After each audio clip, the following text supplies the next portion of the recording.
Korea Utara memang berbeda dengan saudara kembarnya, dikala Korea Selatan maju dengan sistem pemerintahannya yang liberal, namun Korea Utara malah terpuruk dengan sistem sosial yang dianutnya.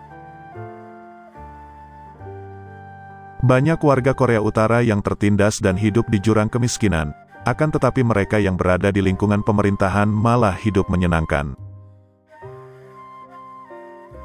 Salah satu yang mengerikan di Korea Utara ini, dengan adanya pasukan khusus yang dibentuk untuk melayani semua kebutuhan birahi sang penguasa.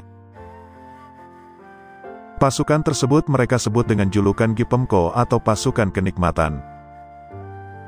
Pasukan kenikmatan ini berisikan para wanita cantik, muda dan virgin yang dikumpulkan dari seluruh negeri dan kemudian dilatih untuk dijadikan alat pemuas kebutuhan sang presiden. Dari catatan sejarahnya, Gipemko di Korea Utara pertama kali dibentuk oleh mendiang Kim Il-sung, yang merupakan sosok kakek kandung dari Kim Jong-un Presiden Korea Utara pada saat ini. Yang mengerikannya lagi, fakta Gipemko pasukan kenikmatan ini dilakukan secara paksa. Alasannya ialah pada masa itu banyak sekali gadis-gadis muda yang masih berada di dingklik sekolah. Namun apa daya, karena kekuasaan sang pemimpin yang mutlak dan juga bahaya ancaman para militer yang tak segan, para orang tua gadis pun tak mampu menolak. Para gadis yang sudah direkrut ini, selanjutnya akan menjalani pelatihan yang sesuai dengan tugasnya nanti. Dan satu hal yang harus menjadi syarat utama, para gadis yang akan dijadikan pasukan kenikmatan sang penguasa haruslah masih perawan.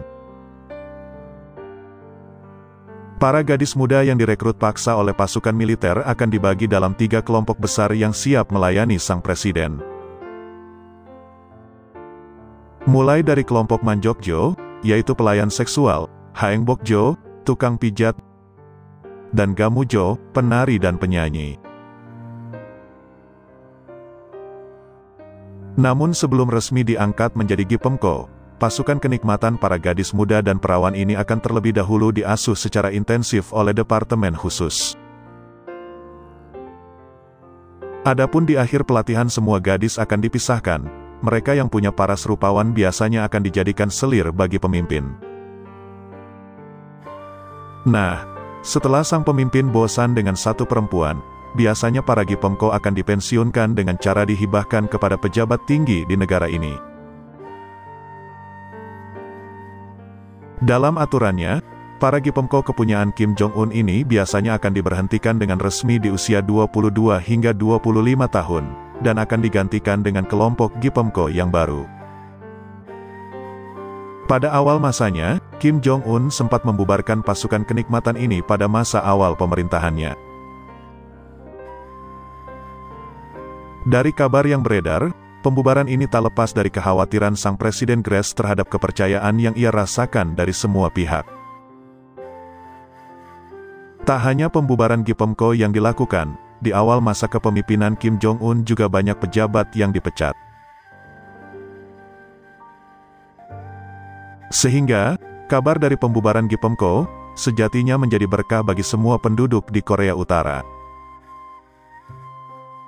Namun tak berselang lama, dongeng pahit terulang kembali. Di saat sang penguasa terkena asam urat ada yang mengusulkan kalau pasukan Gipemko harus dibentuk kembali. Adapun respon sang presiden pun sangat mengejutkan. Tampaknya sang presiden memang butuh pelayan yang mampu melayani semua kebutuhan raga dan batinnya. Maka dari itu, Kim Jong-un pun melaksanakan pembentukan kembali pasukan Gipemko di kala kepemimpinannya. Sama menyerupai cara mendiang kakeknya, Kim Jong-un pun melaksanakan perekrutan gadis-gadis yang masih berusia belia.